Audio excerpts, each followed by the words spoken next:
Hello everyone, welcome to Sri Bala Vantalu. ఈరోజు మనము Rayalaseema special బెండకాయ పుల్లకూరను ప్రిపేర్ చేసుకుందామండి. రాయలసీమ సైడు ఎక్కువగా బెండకాయ పుల్లకూరను ఈ స్టైల్లో తయారు చేస్తారనమాట. ఈ కర్రీ రాగి సంగటికి కానీ జొన్న సంగటి, రైస్, రోటీ, చపాతీలకు కూడా చాలా బాగుంటుంది. ఇప్పుడైతే మనం లేట్ చేయకుండా ప్రాసెస్లోకి వెళ్ళిపోదాం. సింపుల్ అండ్ టేస్టీ బెండకాయ పుల్లగూరను ఎలా ప్రిపేర్ చేసుకోవాలి అన్నది ప్రాసెస్లో చూసేద్దాం. నేను ఇక్కడ ఒక పావు కేజీ బెండకాయలు తీసుకున్నాను. లేత బెండకాయలు తీసుకోవాలి, అప్పుడే కర్రీ టేస్ట్ చాలా బాగుంటుంది. ఈ బెండకాయలని 2-3 సార్లు నీట్గా కడిగేసుకొని చిన్న చిన్న పీసెస్గా కట్ చేసుకోవాలి. మరీ పెద్ద సైజులో కాకుండా ఇలా చిన్న చిన్న ముక్కలుగా కట్ చేసుకొని రెడీగా పెట్టేసుకుందాం. ఒక 2 పెద్ద టమాటోల్ని కూడా ఇలా చిన్న చిన్న ముక్కలుగా కట్ చేసుకొని పెట్టేసుకోవాలి. స్టవ్ ఆన్ చేసుకొని ఒక గిన్నె పెట్టేసుకుందాం. 1 టేబుల్ స్పూన్ ఆయిల్ వేసేసుకోవాలి. ఆయిల్ హీట్ ఎక్కిన తర్వాత ఒక 7-8 వెల్లుల్లిపాయలని పొట్టు తీసేసి వేసేసుకొని కొద్దిసేపు అలా వేయించుకుందాం. వెల్లుల్లిపాయలు బాగా వేగిన తర్వాత 1 కప్పు ఉల్లిపాయల్ని ఇలా చిన్న చిన్న పీసెస్గా కట్ చేసి వేసేసుకొని వేయించుకోవాలి. ఒక పెద్ద ఉల్లిపాయ అన్నమాట. ఉల్లిపాయలు కొద్దిగా వేగిన తర్వాత కట్ చేసి పెట్టుకున్న 2 టమాటోల్ని కూడా వేసేసుకొని ఒక 1/2 టేబుల్ స్పూన్ పసుపును వేసేసుకుందాం. 1/2 టేబుల్ స్పూన్ సాల్ట్ కూడా వేసేసుకొని ఒక 2-3 నిమిషాల పాటు టమాటో మెత్తబడేంత వరకు వేయించుకోవాలి. ఇలా వేయించుకున్న తర్వాత కట్ చేసి పెట్టుకున్న బెండకాయ ముక్కలను వేసేసుకొని కలిపేసుకుందాం. బెండకాయలలో ఉన్న జిగురంతా పోవాలండి, అప్పుడే బంకగా లేకుండా కర్రీ బాగుంటుంది.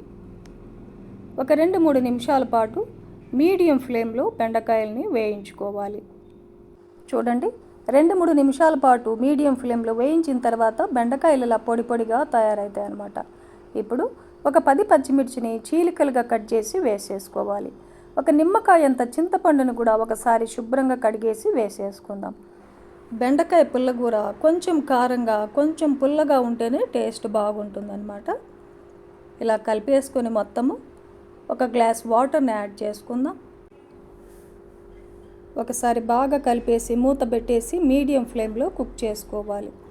చాలా త్వరగానే ఉడికిపోతాయండి, ఎందుకంటే బెండకాయలను చాలాసేపు వేయించుకున్నాం కదా. చెక్ చేసుకోవాలి ఉడికాయా లేదా బెండకాయలు అన్నది. చూడండి, మెత్తగా ఉడికిపోయాయి మనకు.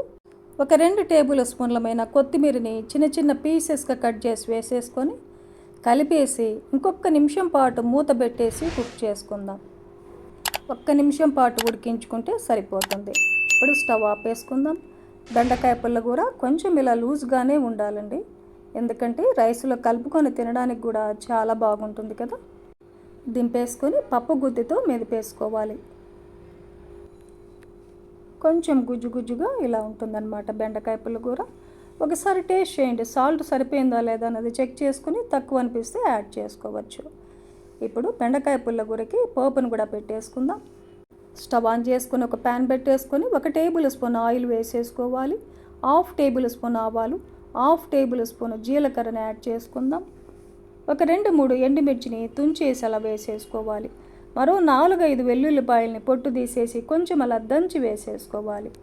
కొద్దిగా ఫ్రెష్ కరివేపాకును కూడా వేసేసుకొని ఒక 1/2 టేబుల్ స్పూన్ ఇంగువను కూడా యాడ్ చేసుకుందాం.